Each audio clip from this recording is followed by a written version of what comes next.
les va? Muy buenas noches, bienvenidos, bienvenidas. Bueno, después de 12 años de estar en Veo haciendo este programa, es una verdad de perogrullo que somos un programa que aborda temas socioambientales. Y desde hace mucho tiempo nos enrolamos en ese colectivo donde muchos de nosotros apelamos a este término, al término socioambiental. No hacemos un programa de ambiente o un programa de ecología, sino que hacemos o abordamos problemáticas socioambientales, donde el entorno, la naturaleza, lo ambiental, está relacionado con todo lo que sucede a su alrededor.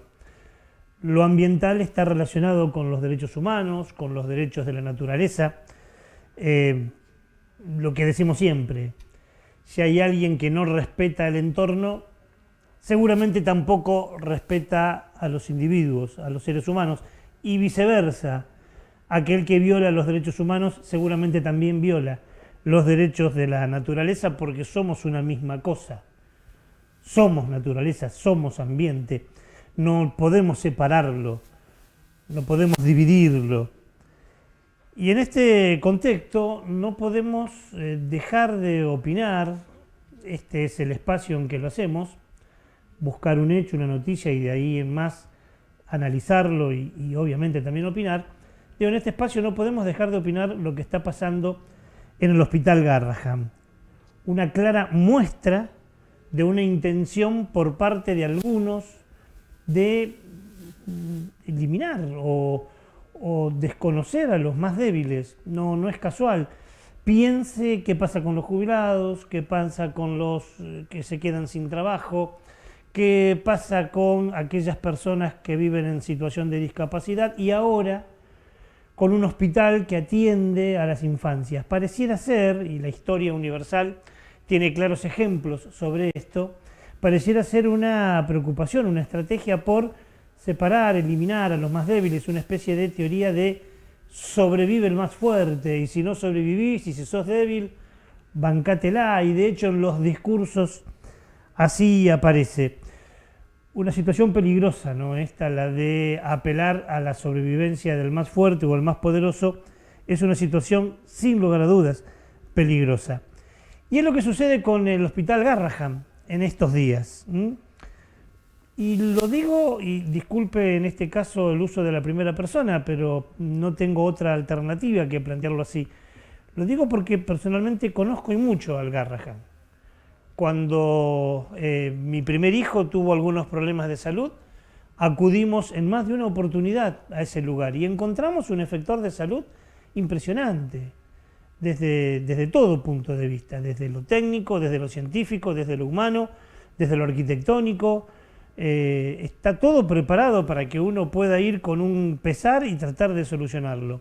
Pero lo conozco también porque después de más de 20 años de hacer periodismo ambiental, sabemos que muchos de los chiquitos que son víctimas de los procesos productivos contaminantes terminan en el Garrahan. Y de hecho, la zona oncológica del Hospital Garrahan tiene a chiquitos de Santa Fe, de Entre Ríos, de Córdoba, de Buenos Aires, de Corrientes, fundamentalmente chiquitos que van con problemas oncológicos por haber sufrido contaminación y en su gran mayoría a partir de lo que significa vivir cerca de un campo donde se fumiga. Es el Garrahan un lugar repleto de Quijotes, de personas que luchan contra molinos de viento, de hombres y mujeres que hacen un trabajo impresionante con los más bajitos, que en muchos casos los curan y les salvan la vida y que en otros tienen que sobrevivir con la imposibilidad de poder curar a un ser tan indefenso como es una criatura. Y una de esas personas a quien la vida y el periodismo me permitió conocer en más de una oportunidad, conocer y querer, es Mercedes Méndez, o la famosa Meche Méndez, una amiga de quien habla. ¿Y por qué apelamos a ella? Bueno, la entrevistamos muchas veces a Meche en este programa, en el programa de radio, en el proyecto de Mancha Venenosa. Y Meche escribió hace un tiempo una carta una carta abierta al presidente de la Nación, que se transformó en viral, que se repitió por todos lados. La carta es muy fuerte, muy profunda, muy dolorosa, y vamos a extraer en la voz de nuestra locutora, de Paula Roth, un tramo de lo que Meche escribió, seguramente con la mano, pero también con las tripas, le escribió al presidente. No se puede minimizar la crueldad. Su cinismo se supera a diario. ¿Desde qué pedestal cree tener el derecho de bardear, boludear, chicanear a los trabajadores del Hospital Garrahan? Usted no tiene idea del trabajo que desarrollamos a diario cada uno de los laburantes de este hospital pediátrico de alta complejidad. Un hospital que se mueve día a día con el esfuerzo físico y mental de cada uno de los trabajadores del equipo de salud que lo conformamos. De lo que significa atender a niños gravemente enfermos y a sus familias. De lo que significa contener, sostener y acompañar a una familia quebrada por la enfermedad o la muerte de un niño. De lo que significa para cada uno de los otros lidiar a diario con el sufrimiento propio y ajeno. Necesitamos sueldos dignos, régimen de insalubridad, aumento de presupuesto, que su gestión deje de aplicar un ajuste criminal que desfinancia el hospital pediátrico de mayor complejidad con el solo objetivo de lograr su destrucción. Ajuste que provoca que muchos profesionales de excelencia busquen otros destinos para ejercer su trabajo. Nada menos que cuidar niños gravemente enfermos. Usted, ¿cómo va a saber todo esto si está ocupado viajando mucho? Ocupado en profundizar un modelo extractivo de endeudamiento, saqueo, contaminación, enfermedad y muerte. Sea cuidadoso, infórmese y trate de no destratar a los trabajadores del Hospital Garrahan. No tiene ni idea de lo que somos capaces cuando nos hartamos y organizamos.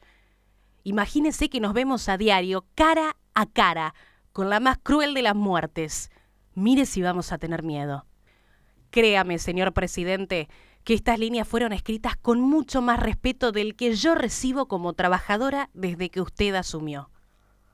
Sinceramente, licenciada Mercedes Meche Méndez, enfermera pediátrica. Una carta, este es un tramo de una carta más extensa, y que les aseguro, insisto, porque uno lo conoce a Meche, que es una carta que avala en todo con su accionar. Es una carta muy sincera, porque todo lo que dice es lo que ella hace poniéndole el cuerpo. Ella como un espejo de tantos otros y otras en el Garrahan. Hablé muchas veces con Meche, le hicimos entrevistas en más de una oportunidad. Cuando estábamos realizando el trabajo de escuelas fumigadas de mancha venenosa, una mañana nos fuimos con el equipo de producción a Buenos Aires, estuvimos en el Hospital Garrahan, hablamos con ella en la puerta del Garrahan y volvimos a encontrar a esa mujer sensible que no se resigna a naturalizar lo bestial, lo asqueroso, una mujer que siempre dice que la salud está por encima de todo, inclusive por encima del dinero o de la producción. Una mujer que, como vamos a ver y escuchar ahora, de este trabajo que estamos haciendo y que hoy compartimos con ustedes, tiene otro concepto sobre el sistema de salud. En muchos casos los familiares no son conscientes en el momento de que eso les puede enfermar, porque ya está naturalizado como parte del paisaje y parte de lo que les pasa desde hace años. Entonces, como que no lo tienen en cuenta que puede ser algo que los esté enfermando, incluso para traerlo al momento de la consulta. Pero bueno, un poco la idea de poder hacer todo esto fue cambiar esa cuestión hegemónica que hay de nosotros por ser un centro de alta complejidad, reconocido tanto en Argentina como en Latinoamérica. Todo el mundo viene a escuchar qué es lo que se dice en el Garrahan. Y bueno, yo mínimamente me propuse que sea al revés, que en el Garrahan se pueda escuchar las voces de los profesionales y de los damnificados, darle un espacio a eso. Y que el día de mañana no puedan decir que no se sabía que eso pasaba, porque en las paredes del aula donde hacíamos las charlas estuvieron pegados los dibujos de los alumnos de Ana Zabaloy, donde dibujaban los aviones fumigando. Digo, para que un niño dibuje eso ya es porque está bien que Ana era una excelente docente y una leona como defendió la salud de los chicos y les hablaba de esas cosas también, pero para que un niño traslade a sus dibujos eso es porque es bastante severo lo que está pasando. Sin embargo, a pesar de eso, a pesar de que estuvo Damián Marino hablando de que las toallitas femeninas tenían glifosato y los algodones, y lo que podía haber sido un escándalo a nivel de salud pública, a nadie se le movió un pelo. Meche Méndez diariamente trabaja con chiquitos que están peleando para ganarle o para gambetearle a la suerte de la muerte. Todos los días recibe a chicos y ella está seguramente en uno de los lugares más bravos, que es el de cuidado paliativos, con los chiquitos que van al Garrahan. Por eso tiene montones de historias y seguramente tiene el corazón lastimado por eso, como el caso de Kili y de Antonella, dos chiquitas que hablamos en más de una oportunidad aquí, que son de Lavalle, en la provincia de Corrientes, y que tuvieron historias distintas, pero las dos muy penosas, por las fumigaciones que se hacen a las tomateras. 3 nenes en 2 años de la misma localidad que son 5.000 habitantes. Lavalle es un lugar muy chiquito. Yo lo conocí, después fui allá y bueno, es increíble. Las tomateras, es todo tinglados, están enfrente de las casas. Bueno, Kili lamentablemente llegó acá, pero a pesar de haber hecho todo, no se pudo salvar. Y años después, 8 o 9 años después, recibo llamado de la familia, pues yo había quedado en contacto con la familia para decirme que la hermana de Kili tenía un cáncer, un tumor muy severo en una pierna y bueno, la iban a derivar. Así que, bueno, lamentablemente Anto, por más que recibió toda la atención acá, no volvió a morir allá. Pero es un caso donde tenemos las muertes en lo agudo de los venenos y yo a raíz de esas muertes que se habían dado en el 2011 y 2012 había hecho una denuncia en la Defensoría del Pueblo de la Nación. Y por supuesto, como son estos organismos, se toman muchos años y muchos años después te hacen una devolución. Pero igualmente, después con el caso de Antonella, recibí un informe o pedí un informe que habían hecho en situación, in situ, digamos, de la situación ambiental del lugar. Y entonces lo que uno se pregunta es qué pasa con esos chicos donde en el año 2011-2012 2 mueren de forma aguda, una quedó digamos con controles y bueno, dañada, y 8 años o 9 años después se produce un cáncer. En esa situación ambiental tremenda, digamos, yo siempre lo digo, y a mí no me gusta poner en mi boca cosas o asegurar cosas que no las puedo asegurar. Yo puedo asegurar que Antonella se enfermó a raíz de los venenos, no. Lo que sí yo puedo asegurar es que ni Kili, ni Nicolás, ni Celeste, ni Antonella tendrían que haber estado sometidos a esos venenos. Mientras eso no ocurra, yo tengo todas mis dudas de que esa criatura que se enfermó 8 o 9 años después puede haber sido a consecuencia de esos venenos que ya está más que explicado e investigado, que producen un montón de enfermedades. Entonces, ese me parece que es como el punto central. Y siempre nos llevan al revés, nos llevan a que nosotros comprobemos que eso es por eso. Tenemos que dar vuelta a esa lógica. Es decir, yo de la única manera que puedo asegurar que eso no es así, es que esos venenos no hubiesen existido. Meche es, sin lugar a dudas, un espejo donde se reflejan tantos otros. Y la verdad que hoy queríamos abordar esto. Porque lo que decíamos al principio, somos un programa que aborda problemáticas socioambientales. Y estamos dolidos, muy dolidos, por lo que está pasando en muchas cosas, en muchos aspectos en nuestro país. Pero lo del Garrahan nos parece que es algo muy muy clave de la crueldad con un sector que tanto necesita, en este caso, de la mano empática de los demás. Y si como sociedad queremos sobrevivir, queremos crecer, queremos nutrirnos, no podemos seguir aceptando esto tan cruel, tan dañino, tan asqueroso. Resulta imprescindible poder unirnos en este caso, ¿no? Y poder abrazar y poder acompañar a los que quijotescamente, como hace Mecha y tantos otros, caminan por este mundo de manera mucho más digna que lo que debieran hacer otros, pensando, actuando en los demás y tratar de salvarlos a pesar de aquellos que parecen apostar todas las fichas a la muerte y no a la vida.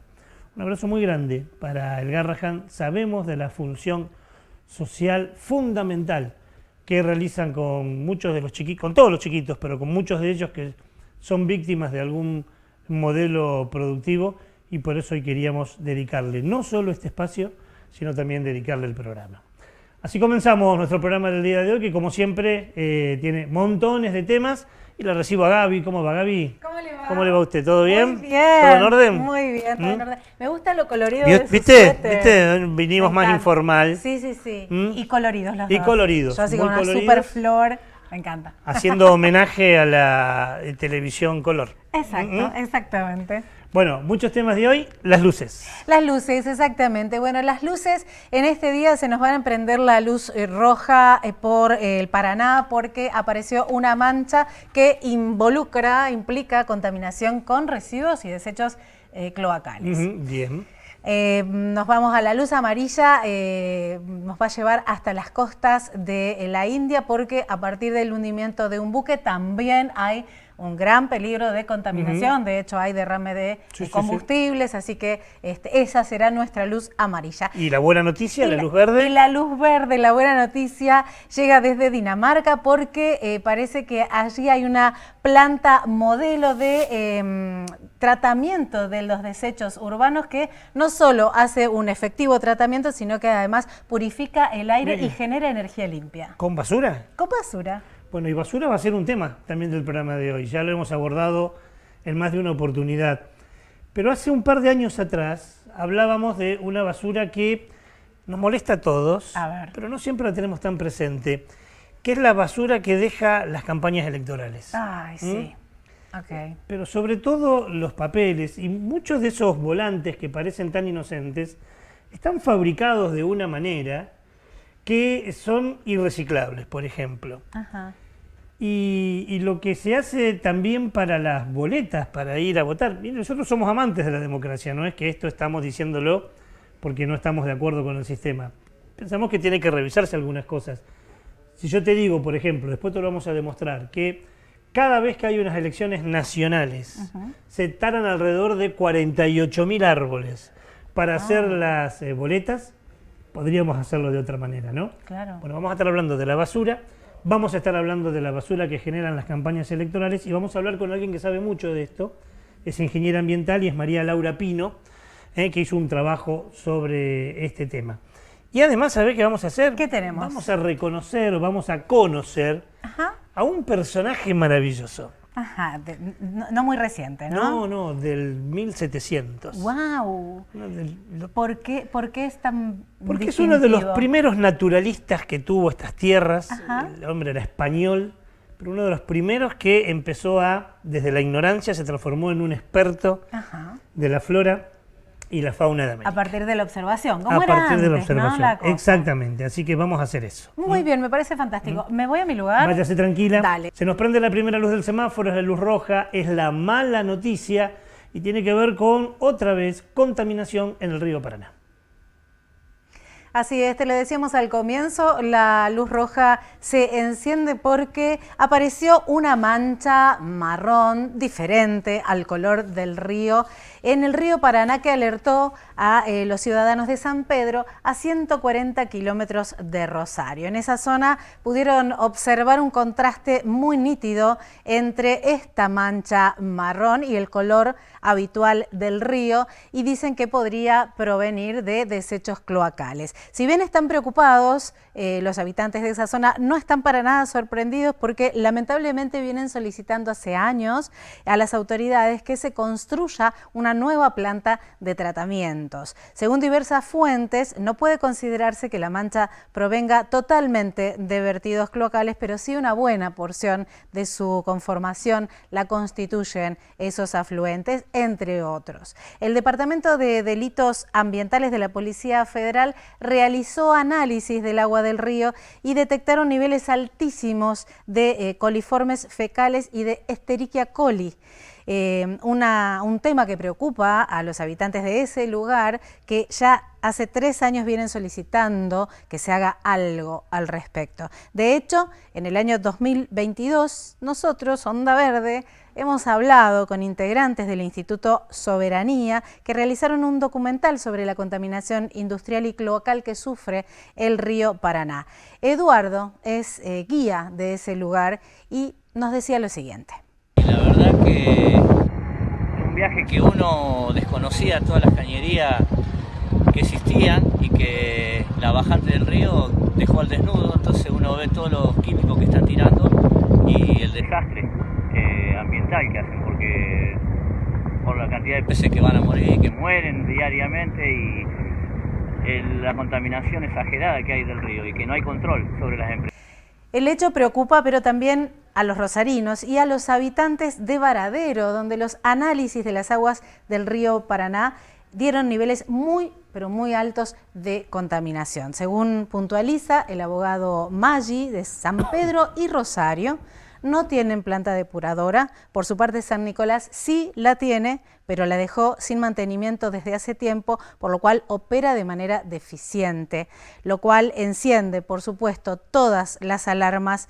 Y ya se trata de una falencia a nivel regional. ¿Por qué se trata de una falencia a nivel regional? Esta ha sido entonces la luz roja de nuestro semáforo de esta semana. Vamos ahora a una pausa. Quédate con nosotros que tenemos mucha más información para compartir en Onda Verde. No te vayas, ya volvemos con más Onda Verde.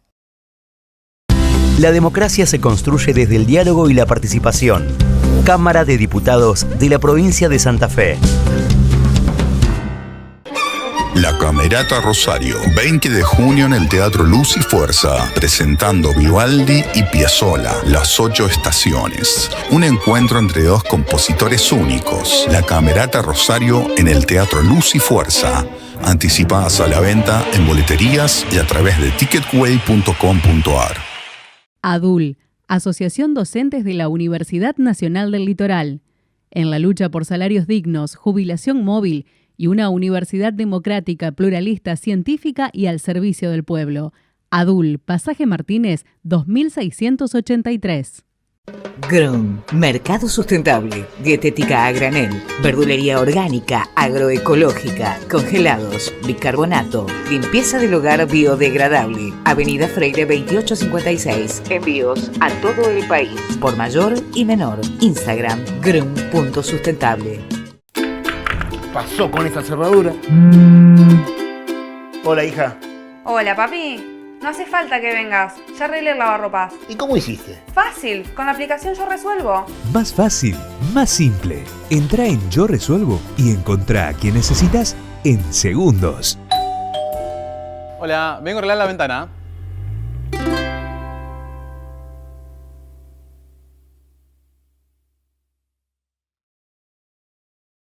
Farmacia Figueroa Sobrero, 87 años al servicio de los santafesinos.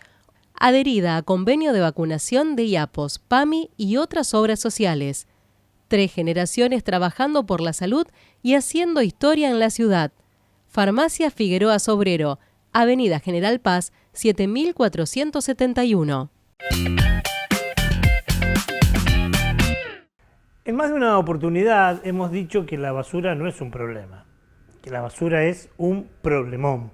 En el mundo no se sabe qué hacer con la cantidad de basura que generamos. Y digo bien que generamos porque una vez más damos esta definición que nos parece importante. La naturaleza no genera basura. La naturaleza no genera residuos. Todo lo que la naturaleza desecha se vuelve vuelve a nacer, vuelve a tener vida, tiene una segunda oportunidad, como decimos habitualmente. Los únicos que generamos desechos, basuras, la tiramos, nos despreocupamos de ella y la dejamos allí, somos nosotros, los seres humanos. Y la verdad que es un problemón, pero es un problemón cuantitativo en todo el mundo. Mire, preparamos, estos son datos bastante actualizados, los más que pudimos conseguir, de qué está pasando con la basura en diferentes lugares. Vamos a empezar por la gran aldea, vamos a empezar por el mundo. En el mundo se generan 3.400 millones de toneladas de basura. Los números son tan fuertes, tan grandes, que la única manera de que esto pueda quedar en su conocimiento es que podamos generar esto, ¿no? Este recurso que nos da la televisión, podemos generar placas para que quede ese dato. 3.400 millones de toneladas de basura por año. Esto es algo así como que todos los días, todos los habitantes del mundo, o cada uno de nosotros, generamos 740 gramos. Después vamos a ver que en la Argentina es más todavía, que en la Argentina es mucho más que 740 gramos. Si seguimos con este nivel, en el 2050, en la preteridad histórica es nada, habrá 3.400 millones de toneladas de basura, se van a transformar en muchas más, y sobre todo, casi la mitad no se recicla, o sea, casi la mitad de esto que generamos en el mundo no se reconvierte, no se hace en compost, y si no se reconvierte, se hace en compost, en algún lugar quedan, ¿no? En algún lugar quedan finalmente. Esto pasa en el mundo. Vamos a ver qué pasa en la Argentina, para que podamos ver. En la Argentina se generan 45.000 toneladas diarias. Esto es 1 kilo de basura por cada habitante todos los días. Todos los días los argentinos sacamos una bolsita de basura con 1 kilo de basura. Recuerde que yo le decía que en el mundo la comparación, la relación es menor, ¿no? Son 740 gramos, aquí es 1 kilo. Y esto es que cada 2 segundos en la Argentina estamos generando 1 tonelada de basura, o sea, 1.000 kilos cada 2 segundos. ¿Pasaron 2 segundos? 1.000 kilos más. Bueno, no hay manera, no hay ninguna manera de poder seguir conviviendo de esta manera. La Argentina tiene el 4% de la producción mundial, de la población mundial, perdón, hay un error. El 4% de la población mundial está en la Argentina, pero producimos el 12% de la basura. Hay una relación que es absolutamente ilógica. Somos el 4% de la población de todo el mundo, pero producimos el 12%, 3 veces más de la que debiéramos producir siendo estos habitantes. Y finalmente, este dato que es tremendo, hay 3.000 basurales a cielo abierto en la Argentina y hay 2.164 municipios. Esto quiere decir que hay más basurales que municipios. Que algún municipio tiene más de un basural para llegar a esta ecuación, ¿no? Argentina y el mundo. Vamos a ver qué pasa en Santa Fe. En Santa Fe también tenemos lo nuestro, en Santa Fe todos los días se entierran en el relleno sanitario 600 toneladas de basura. ¿Eso qué quiere decir? Que los santafesinos producimos 1 kilo de basura todos los días. Todos los días sacamos una bolsita con 1 kilo de basura. Y además, Santa Fe es la ciudad con más microbasurales de la provincia. Tenemos alrededor de 11.100 kilómetros cuadrados de basura dispersa en la calle, lo que equivaldría a las 2 canchas que tenemos, la de Unión y de Colón, todas llenas de basura. Eso es lo que tiramos a la calle y nadie junta. Las ramas, las bolsas, las latas, las botellas, son 2 canchas, la de Unión y la de Colón, repletas de basuras, lo que hoy existe en la ciudad de Santa Fe. Mientras esto sucede, hace mucho tiempo la provincia de Santa Fe tiene una ley que se llama Ley de Basura Cero, que obviamente no se cumple, y en una oportunidad hablamos de este tema con el abogado ambientalista Rafael Colombo. La naturaleza no produce residuos, la basura es un invento esencialmente humano. Entonces, además del gran volumen de basura que se produce y que aumenta año tras año, el principal problema son las gestiones que se llevan a cabo para tratar de disponer esos residuos en lugares apropiados. En los últimos años, de la mano de un británico que se llama Paul Connet, se comenzó a desarrollar otras ideas que están basadas en el principio de basura cero. El principio de basura cero nos lleva a hablar de procesos de recuperación, procesos de reciclaje y de compostaje como caminos asociados a la gestión integral de residuos sólidos urbanos y al mismo tiempo para mejorar la calidad de vida de las personas. Si el residuo no se puede reutilizar, no se puede reciclar, no se puede compostar, la industria no debería fabricarlo. Ese es un principio fundamental íntimamente ligado a esta noción de basura cero. Bueno, evidentemente estamos muy lejos de este principio legal que se llama basura cero, con los datos que recién dimos en el mundo, en la Argentina, pero también en Santa Fe. Y a esto hay que sumarle, a todo esto hay que sumarle lo que pasa en épocas electorales. Hace un par de años hablamos en este programa con Ana Laura Pina. Ana Laura es gestora ambiental y además se ha especializado en algunos temas. Uno de ellos es la basura en épocas electorales. Y como estamos otra vez en un año muy electoral, dijimos, vamos a volver a hablar con ella y vamos a preguntarle, de aquella entrevista que le hicimos hace 2 años a hoy, ¿cambió algo? ¿Estamos mejor? Le preguntamos y esto nos decía.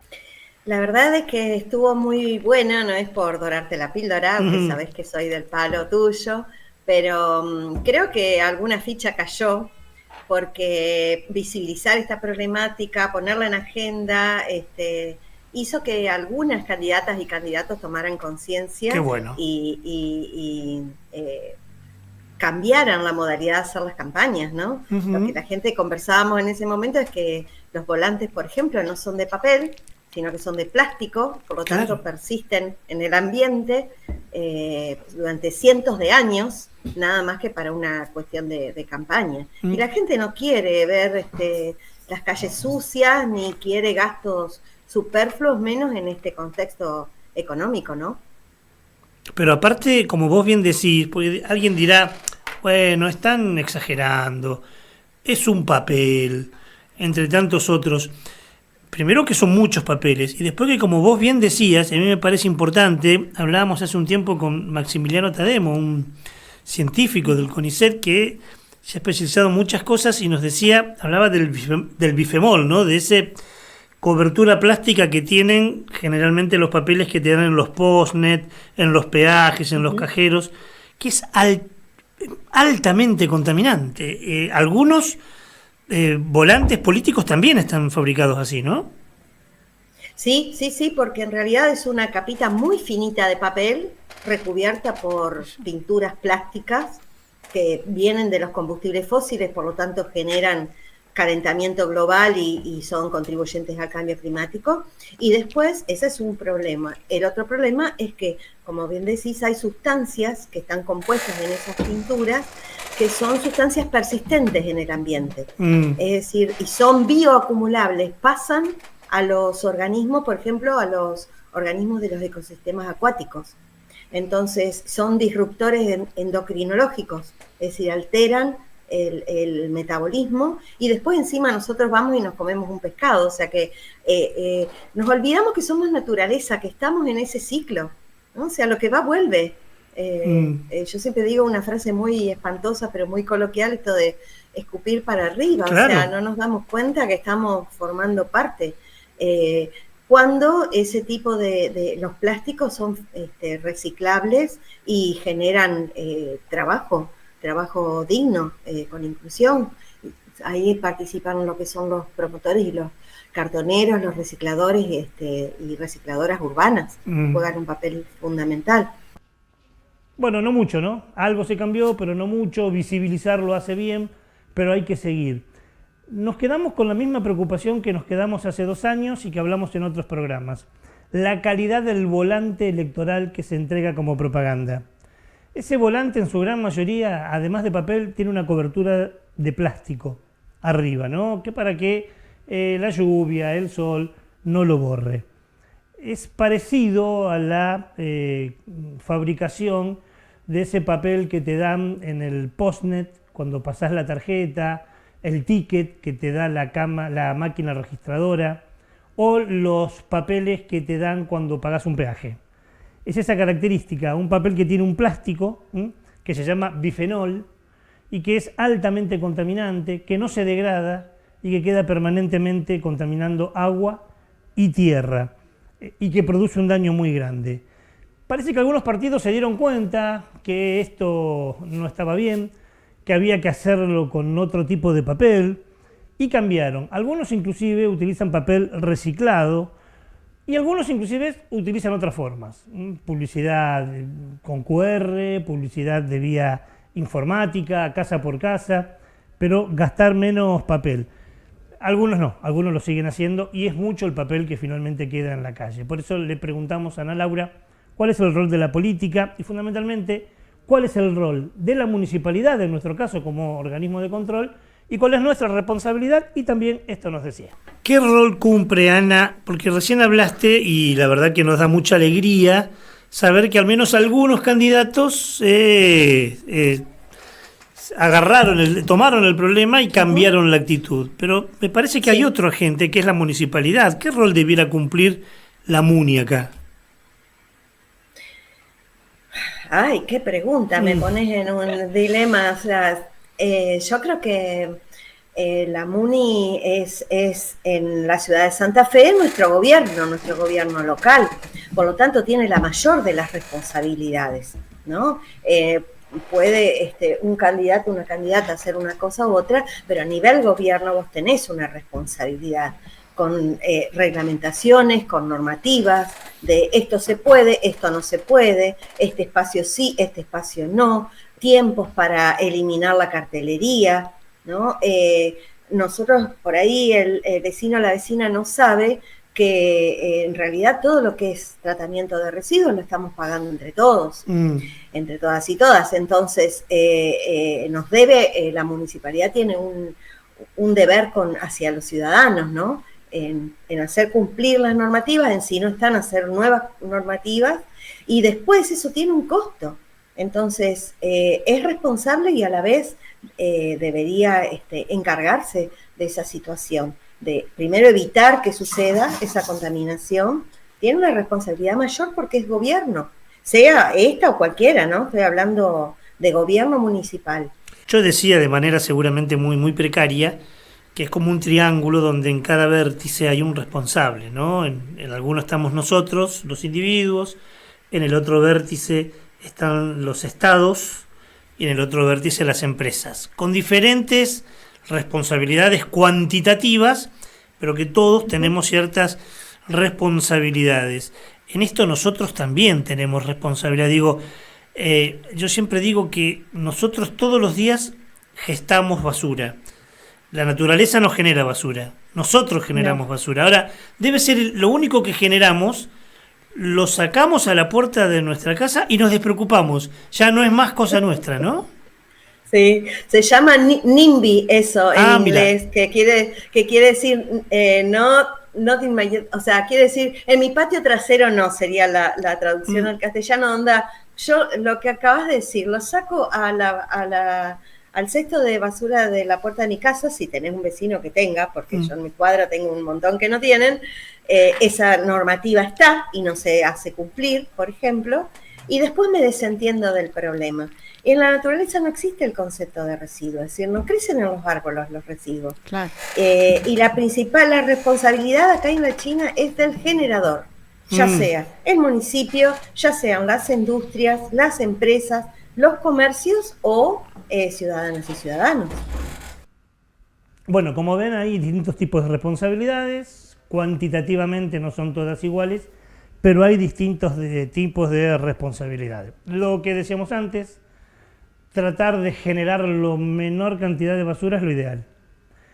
Si vamos a generar que lo que generamos sea reciclable, pueda volver al círculo, a lo que decíamos en el bloque anterior, a la economía circular, y exigir políticas estatales, provinciales, comunales, de control a los grandes contaminadores. Lo mejor que podría hacer el mundo político en este caso es dar el ejemplo y no generar mayor contaminación y mayor basura. Gracias a la gestora ambiental Ana Laura Pino por el tiempo y por compartir una vez más el conocimiento con nosotros. Se nos prende la segunda luz del semáforo, también habla de contaminación, es la luz amarilla y vamos a ver qué está pasando en la India. Así es, se encendió la luz amarilla. Esto pasó el 25 de mayo, pasado en unos metros, a muy pocos metros de la costa de la India. Se hundió un buque de gran envergadura, lo que ocasionó el derrame de 350 toneladas de combustible muy denso en el curso del agua, lo que por supuesto afectó a la flora y a la fauna del lugar, generando la mortalidad masiva de los peces. Además, cerca de 200 contenedores con materiales peligrosos cayeron al mar de este buque. Ahora, ¿por qué incluimos esta información en la luz amarilla y no en la roja? Hay una razón, porque si bien el daño ocasionado claramente es grave, la mancha contaminante avanza hacia zonas de manglares y podría traer consecuencias devastadoras, se está trabajando para que esto no suceda. También se abrió una investigación para determinar quiénes son los responsables de esta tragedia. Lo ocurrido en la India es claramente una llamada de atención sobre los riesgos que implica el crecimiento exponencial del comercio marítimo sin restricción, sin control. Un aviso que las autoridades nacionales deberían tener en cuenta en momentos donde una vez más se busca dragar y privatizar el río Paraná. De esta manera vamos a cerrar este nuevo bloque de Onda Verde. Vamos a una pausa, la segunda, y ya volvemos con más info para vos. No te vayas, ya volvemos con más Onda Verde. APUL, el gremio del personal no docente de la Universidad Nacional del Litoral, trabaja por una educación pública y gratuita, construyendo la Universidad Popular. APUL, 1 de mayo, 3164. Rally Barrio Nuevo, 20 de junio en Tribus, presentando su show a solas y sin libreto. Rally Barrio Nuevo en Tribus, anticipadas a la venta en boleterías y a través de ticketway.com.ar. La falta de iluminación es un tema que nos importa y hemos tomado la decisión de cambiarlo. Este año comenzamos un inédito plan de alumbrado público que abarca 80 barrios de la ciudad. En los primeros meses, cambiamos y reparamos más de 3.500 luminarias. La ciudad avanza y lo estamos logrando juntos, mes a mes. Pronto tu barrio también encenderá sus luces. Estamos mejorando. Municipalidad de la Ciudad de Santa Fe. Estudio Jurídico Cossetini y Asociadas. Nos avalan 24 años de experiencia y excelencia. Accidentes de tránsito y laborales. Consulte su problema. Cossetini y Asociadas. Urquiza 2000. Teléfono 3424 295995. Una organización trabajando por todas y cada una de las 40.000 familias municipales de la provincia. FESTRAM, la fuerza organizada de los trabajadores municipales y comunales de la provincia de Santa Fe. Tercer y último bloque del programa del día de hoy y nos quedamos pensando y en deuda con lo que hablábamos en el bloque anterior, cuando te contábamos lo que se genera en basura, la basura que también producen las campañas electorales y la reflexión tan inteligente que nos hizo compartir Ana Laura Pino. Y nos quedamos con algunas deudas y van algunos datos realmente alarmantes. En la Argentina, para las elecciones nacionales, para las últimas elecciones nacionales, se imprimen las boletas, aquellos que cuando vamos a poner el voto en las elecciones nacionales, estoy hablando, algo así como 340 millones de boletas. ¿Esto por qué es? Porque la ley exige que todos los partidos hagan tantas boletas como electores haya, como personas que van a votar para que nadie se quede sin boletas. Muchas de esas boletas, la mayoría, se hacen en papel color, que además son, ya le digo, mucho más difícil que reciclar. Y lo que se utiliza es un papel virgen, no es un papel reciclado. Entonces buscamos el cálculo, y esto quiere decir que cada vez que hay una elección nacional, para producir esos 340 millones de boletas, si todo es papel virgen, necesitaríamos talar algo así como 42.500 árboles. Casi 50.000 árboles cada vez que hay una elección nacional es lo que se necesita para producir esas boletas. ¿No me cree? Mire este video. ¿Qué impacto ambiental tienen las PASO en Argentina? En Latinoamérica, solamente nuestro país y Uruguay siguen implementando el sistema electoral de una boleta por partido. Cada agrupación política recibe los recursos para imprimir el equivalente a una boleta por elector. Actualmente, se imprimen al menos 340 millones de boletas por elección y se hacen a color, algo que dificulta su reciclaje. Las boletas se fabrican con papel virgen. Si por cada árbol salen 8.000 hojas de papel, para estas elecciones se talaron aproximadamente 42.500 árboles. Todo esto sin contar el papel que se usa para los afiches en la vía pública, su contaminación visual y la cantidad de residuos que generan. Algunas provincias de Argentina y distintos países en todo el mundo implementaron otros sistemas, como el de la boleta única de papel, que son más eficientes en términos ambientales. ¿Y vos, alguna vez te pusiste a pensar en el impacto ambiental de las elecciones? Bueno, ahí están los datos concretos, ¿no? Lo que demuestran lo que le venía diciendo. Hay algunas soluciones alternativas que se dieron y que están piolas, como por ejemplo Santa Fe con la boleta única, que genera muchísimo menos papel, porque no genera tantas boletas como electores haya, sino que uno va marcando en un papel. Lo que decíamos al principio, somos tenaces defensores del sistema democrático. Esto no quiere tener un contramensaje, un metamensaje en contra del sistema democrático. Nos alegra profundamente votar, festejamos cada vez que votamos, pero también defendemos el ambiente y pensamos que resulta necesario pensar, repensar otros sistemas más sustentables a la hora de qué vamos a hacer para elegir nuestros representantes. Y de eso se trata, para completar lo que veníamos hablando en el bloque anterior. Se nos prende la tercera luz del semáforo, es la luz verde, es la buena noticia de esta semana y nos lleva hasta Dinamarca. Así es, porque parece que los gobiernos de los distintos países del mundo le van a tener que pedir la receta a la gente de Dinamarca para saber cómo procesan su basura, porque existe en Dinamarca, en pleno centro de la ciudad, una planta de tratamiento, se llama Copenhill, y se esta planta convierte los desechos en energía limpia. En esa planta se procesan más de 440.000 toneladas de basura al año, transformándola en calor y electricidad que abastece a 150.000 hogares y purifica además el aire con filtros avanzados que liberan vapor de agua a la atmósfera. Todos los días entran 300 camiones que recogen la basura domiciliaria y de los comercios de la zona. Abastecen a esta planta de tratamiento que fue ubicada, como te decía, en el centro de la ciudad de manera visible,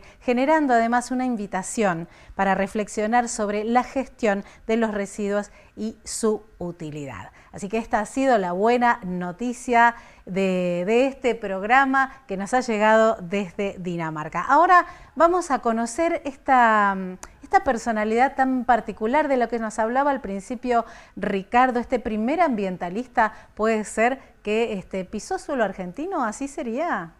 Y sí, es más o menos así. Mire, cuando encontremos vamos a traer a estos personajes poco conocidos y que tienen que ver con lo que nosotros hacemos. Un personaje muy pintoresco, muy interesante, que vino a nuestras tierras, a las tierras, mire, de cuando hablo del Virreinato del Río de la Plata, pero no le digo más, venga conmigo, vamos a entrar en este personaje.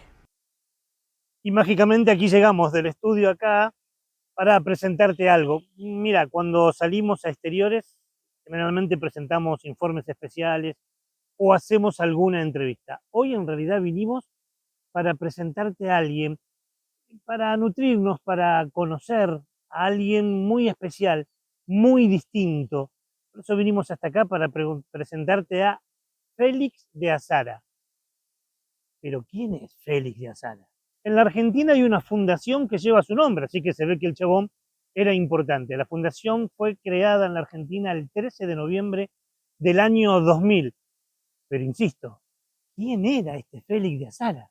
Lo primero que vamos a decir que era un naturalista español y que llegó a estas tierras del virreinato del Río de la Plata, con la idea de hacer mapas. Era un obsesionado por la cartografía, por la delimitación de límites, pero con el tiempo se fue especializando y terminó siendo un gran observador de la naturaleza. Y fundamentalmente trabajó y observó mucho la flora y la fauna. Se lo considera como uno de los precursores de la teoría evolucionista. Pero vayamos por parte. Si te parece, vamos a comenzar por sus inicios. Y entonces, si tenemos que ir a los inicios, nos trasladamos históricamente a un lugar que habrá sido como este. Vamos a Burduñales, un lugar de España. Allí dicen que el 18 de mayo de 1742 nació un bebito que le pusieron por nombre Félix Francisco José Pedro de Azara y Pereda. Demasiado largo, ¿no? Pero bueno, dicen que por aquellos días se usaba poner muchos nombres. Provenía de una familia bien paqueta, le dicen hoy, pero era una familia que venía de la realeza. Su padre era un prestigioso militar. Su hermano era obispo. Él tenía formación militar y eclesiástica. Obviamente sus destinos estaban vinculados con las expediciones de aquellos días, de aquellos años de Europa para estas tierras. El tipo fue militar, ingeniero, antropólogo, botánico y dejó una cantidad de cosas importantes para nuestros días. En 1777 se firma el Tratado de Ildefonso. Era un tratado que marcaba límites entre los imperios Portugal y el imperio español. ¿A quién llamaron? Sí, a él. Lo llamaron a él para que se venga hasta acá y haga los límites. El tipo era un especialista en cartografía, en límites, en mapas. Se vino hasta acá. La idea era quedarse 2 años. Se quedó 20. ¿Por qué? Bueno, te cuento. Dicen que Portugal quería estirar la cosa, ¿no? Se ve que esto del chamullo viene de hace mucho tiempo y que no quería que los límites se demarquen porque sabía que la iba a perder. Entonces Portugal demoró mucho. Bueno, tanto demoraron que el tipo se aburrió y se fue y empezó a viajar por Sudamérica para hacer mapas. El tipo era un obsesionado de la cartografía, pero empezó a descubrir animales y plantas y se enamoró de la flora y la fauna de Sudamérica. No conocía nada del tema, así que lo único que hizo fue observar, observar y observar. Tanto observó que se consideró o se transformó en un experto. Una buena enseñanza esta para algunos tipos de nuestros días que parece que se vanaglorian por ser ignorantes. El tipo no. El tipo, a partir de mirar y observar, realmente fue un capo en este tema. Bueno, tanto observó y observó que descubrió más de 450 especies. Pero no solo eso, el tipo seguía haciendo mapas y hoy por hoy Paraguay le debe gran parte de su división política y su cartografía a don Félix. Y Uruguay y Brasil le deben que haber establecido los límites. Los límites de ambos países también lo hizo él. Siguió trabajando, siguió caminando y escribió un libro. El libro se llama Viaje por la América Submeridional. Un libro muy importante que muchos historiadores relatan que Darwin siempre lo tenían con él. Otros dicen que fue él quien sentó la teoría de la evolución. Algo muy difícil de poder creer o suponer o sostener, ya que don Félix de Azara era un creacionista. Él pensaba que Dios había creado absolutamente todo y se sabe que la evolución no se relaciona con esto. Aún así, para Darwin, don Félix era un capo. Cansado de andar por estas tierras, en 1801 vuelve a su Burduñales natal. Vivió allí 20 años. En 1821 contrae una neumonía que termina con su muerte. Ahí termina la vida, la hermosa vida de este señor que terminó siendo un gran defensor de la naturaleza.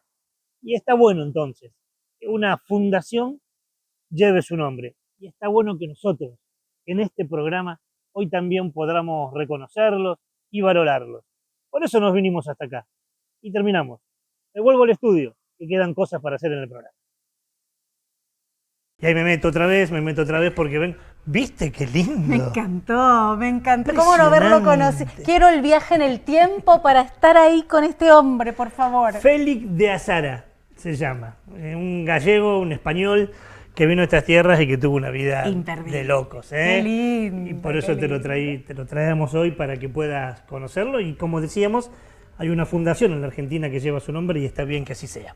Bueno. Y está bien que también lo reconozcamos nosotros. Así es. Nos tenemos que ir. Nos tenemos que ir, pero bueno, no sin antes recordarle a cada uno de ustedes que puede acompañarnos a través de nuestro canal de YouTube, suscribirse, darle like a nuestros videos, compartirlos para que cada vez lleguemos a más personas y para que no te pierdas de todas nuestras actualizaciones, actives la campanita, que hoy no sé por dónde anda la campanita. Por algún lugar anda nuestra campanita para que te enteres de cada vez que subimos algún programa nuevo. Y además las redes sociales nuestras, el correo electrónico, el Instagram, todo te podés comunicar con nosotros en las direcciones que aparecen aquí abajo.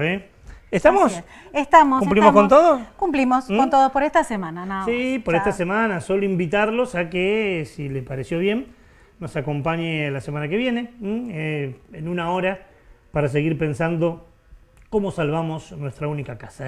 Así que bueno, esa es la idea. Gracias por todos. ¿Y entonces? Y nos vamos. Hasta la próxima semana. Nos encontramos acá en Veo a las 21. A las 21. Ahí está. Gracias por todo. Hasta la semana que viene. Chao.